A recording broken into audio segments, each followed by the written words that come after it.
عليكم ورحمة الله وبركاته. ازيكم كلكم جميعا، يا رب تكونوا بأحسن صحة وأحسن حال. وحشتني كتير الفيديو اللي فات. النهارده بقى احنا عندنا شغل طين. هنعمل دوار اللي هو بيتحط فيه العيش الكتاو. فاحنا هنعمل دوار. طبعا احنا هنبدأ الدور، طبعا بياخد كذا يوم، يعني بياخد فترة كبيرة. فاحنا هنعمل الأول قعر الدوار معاكم. طبعا الدوار لا محتاج روس مواشي ولا محتاج طوب أحمر. مش محتاج روس مواشي ولا طوب احمر، ده تبني عادي اهو، تراب وتبني عادي، تراب من اي ارض زراعيه وتبني عادي. هنعمل مع بعضنا قاعده دور، وهوريكم البصل اللي زرعته كوبر كده وحلاو. وهنا كنت عامله كشكه، بس برضه الكشكه دي لي فيديو وحديه، فيديو خاص بيه في الكاميرا شويه كده. هنا في كشكه اهو، بصوا الكشك بقت عندي. الكشك ده هيبقى هينزل لكم فيديو خاص بيه التفاصيل كلها. الكشك ده اللي هنا على الحصيره دي، طبعا انا مش عامله كتير.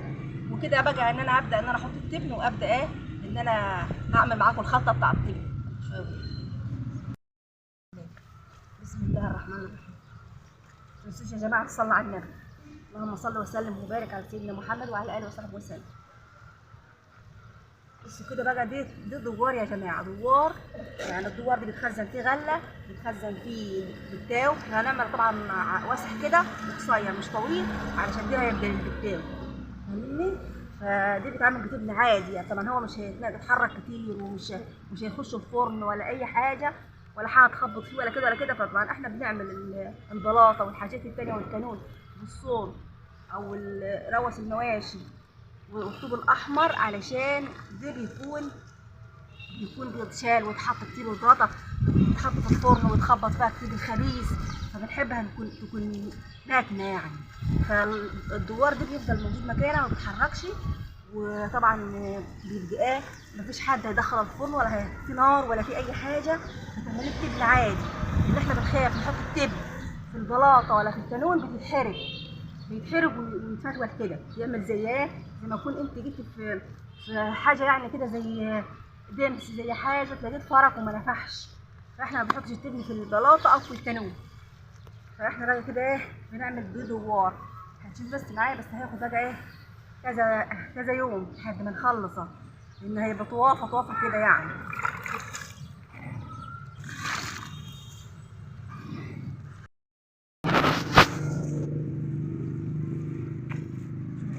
انا هبتدي تراب باخد بالتبن كده والميه، خلطه حلوه خالص.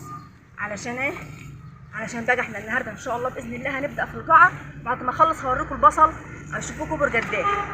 هوريكم البصل اللي احنا زرعناه مع بعضينا في الفيديو اللي قبل كده. انا كنتش احكي لكم، انا منتج البصل معاكم من زمان ليه، هعرفكم كل حاجه. بس ان شاء الله لما نروح عند البصل هعرفكم انا منتج البصل معاكم من زمان ليه، السبب يعني ان شاء الله باذن الله كده.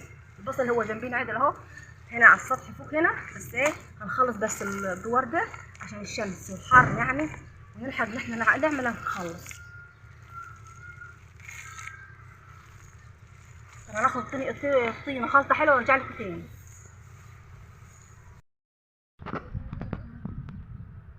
بصوا بقى، انا كده عملت دايره بالترابه اهي، رش عليها شويه فل كده علشان جعر الدوار ما يلزقش في الارض. عشان انا لما انجله، ان طبعا الدوار انا هنجله في مكان تاني، وهحط عليه طبعا كده تحتيه حاجه ترفع من الارض، عشان لو في نطره ما تخمرش الطينه. لو هو بعد الدور ما ينشف وانا حاطه فيه عيش، تيجي نطره في الليل ولا حاجه ما تبوظش الدنيا. ممكن انا العيش ما اخدش منه حاجه، القاها راح عجين طين من تحت.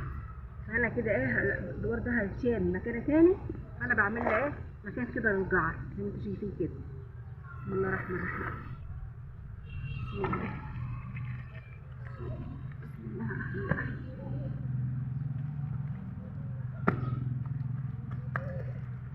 بقى كتير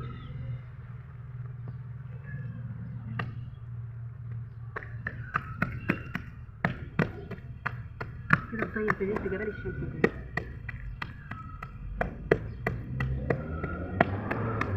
انت المكاني ولا هتقول في التصوير على مكان ولا يمين؟ مش عارفه انت اللي يحدث الشمس تحت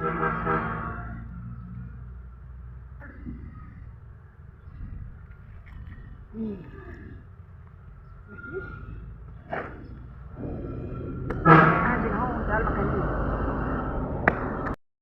بصوا انا جت هنا عشان الاضاءه، حاسه كده ان الاضاءه الشمس كان ضاربه في الكاميرا. انا طبعا ما بشوفش اي حاجه في الكاميرا، ما حدش يشوف حاجه في الكاميرا احنا بنصور في الشمس خالص.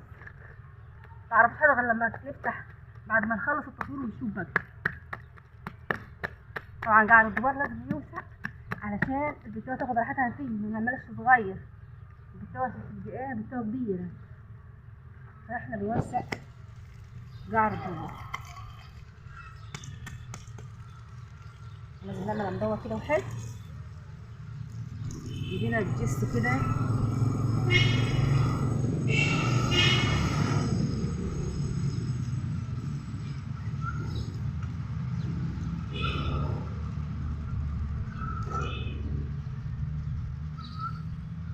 طبعا انت لو عايزه تحطي تعمل الطينه بروس مواشي ماشي، بس يعني مش لازم تبقى احمر يعني خالص نهائي.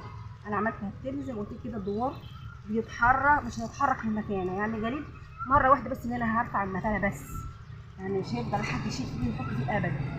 فطبعا انا مش محتاج ولا نار ولا اي حاجه، انا مش هحط في النار وكده زي البلاطه وزي القانون وزي دول.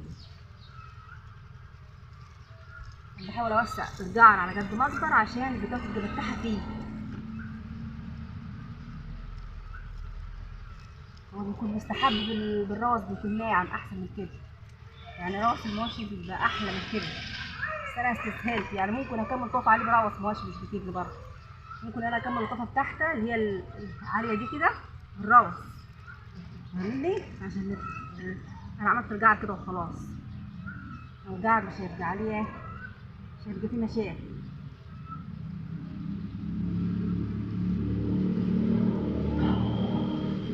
حابه خليك بيه ويسأل ان هو غير بتاع الغله، بيختلف عن بتاع الغله. بتاع الغله مش مهم بضيق طويل ماشي، يعني وسع الدور كده هو طويل ماشي، انما بتاع البتاو لازم يكون واسع، لازم يكون واسع.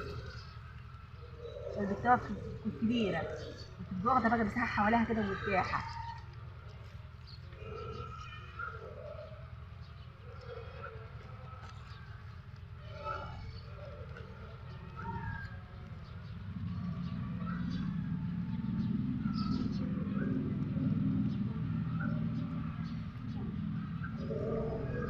انا مش هكمل الحافه دي اللي هي اعملها دي، مش هكملها دول، لان انا هكمل عليها بقى بايه، هكمل عليها بطينه تاني اللي هي الروس دي.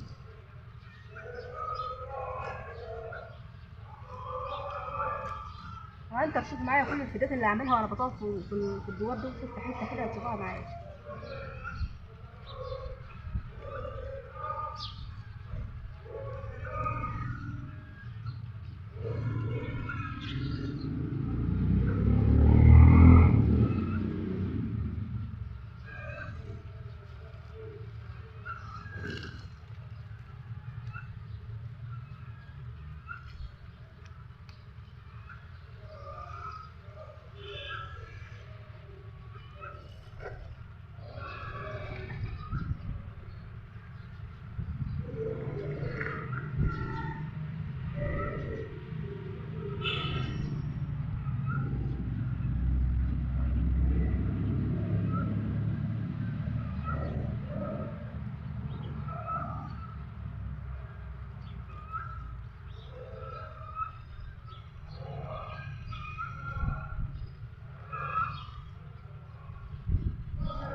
طبعا احنا اخر هو في الانتشار كده، مش هنعلي شويه.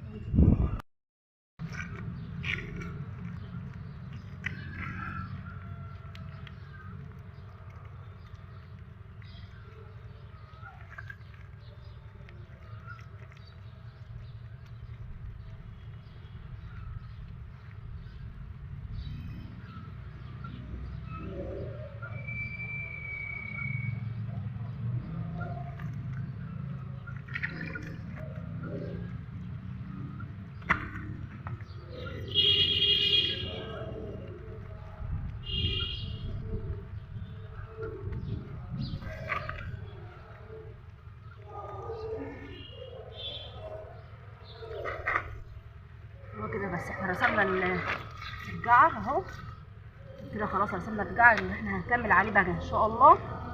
هنكمل عليه الفوق على طول لما ناخد المقاس اللي احنا عاوزينه، يعني الحاجه اللي احنا عاوزينها نوقف بقى عليها.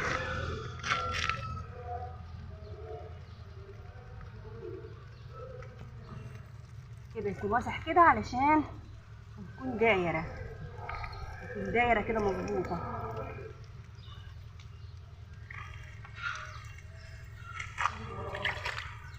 كده احنا بنسيبها من هنا مش مظبطه كده عشان هيتحط عليه طين تاني، فمش لازم تظبطيه كده. كل ما تعملي طوف تسيبيه مخربش كده عشان يمسك في الطينه التانيه اللي بعديه. كده احنا ايه ظبطنا الدايره اهي تمام 100. كده ايه جعر الدواره.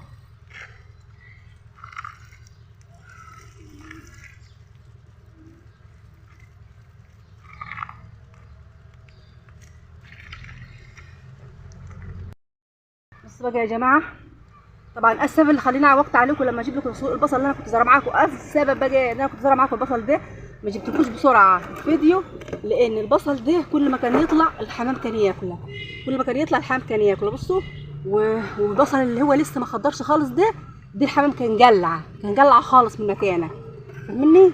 فانا بقى حاطط السلك ده، دي السبب اللي خلى البصل كبر كده. حاطه السلك ده هنروح تسقيه معاكم. بسم الله ما شاء الله اهو ده البصل يا جماعه اهو. ولسه بقى هنزرع حاجات تاني ان شاء الله، بس انا اللي كان موقفنا عن الزرع ان انا كل ما يجي القى البصل بيتجلع، الحمام مجرطف. شايفين تجرطفه دي كلها جرطف وهو صغير. قلت له بسم الله الرحمن الرحيم شفت الميه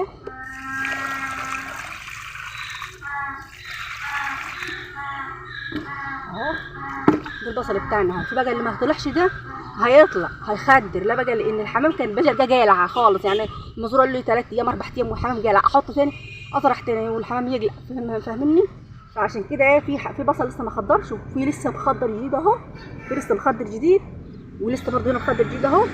ودي كان والله الحمام كان يكبر كده والحمام ياكل، يجي تحط لها السلك ده كده عشان الحمام. قلنا هو هيكبر، مش عارفه اعمل ايه. هو اصلا البصل هيكبر تاني، شايفين طالع من السلك ازاي؟ هيكبر تاني. فان شاء الله هنزرع برضه مع بعض نعناع، وهنزرع بتاع ده بقدونس، وهنزرع جرجير، وهنزرع من حاجات خضروات حلوه ان شاء الله للزرع الشتوي اللي انتوا عارفينها شتوي. اصل الحاجه دي كلها زرع شتوي، فاحنا هنزرع معاكم ان شاء الله عشان ما نحتاجش نشتري حاجه من بره وتبقى الدنيا تمام كده. انا حطيت السلك بسبب الحمام، لان انا مش عارفه اعمل عشر الحمام ازاي، لان الحمام اصلا عندنا احنا، فبيطلع هنا يجي ياخد في البصل. هو دي اللي كان منعنا الزرع من زمان، مش عارفه ازرع بسبب الحمام، اي حاجه ازرعها يتاكل كده على طول. فان شاء الله ربنا يسترها. وده الزرع التاني اللي زرعت معاكم في الفيديو اللي قبل كده.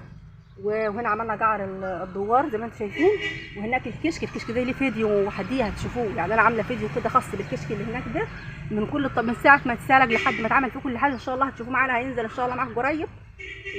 وده كان الفيديو بتاعنا. يا رب نكون بقى فيديوهاتنا تعجبكم، نكون امتعناكم، نكون دايما عارفين نسالكم، ونكون بتستمتعوا بمحتوانا، ونقدر نقدم لكم معلومه حلوه. واترككم في رعايه الله، والسلام عليكم ورحمه الله وبركاته.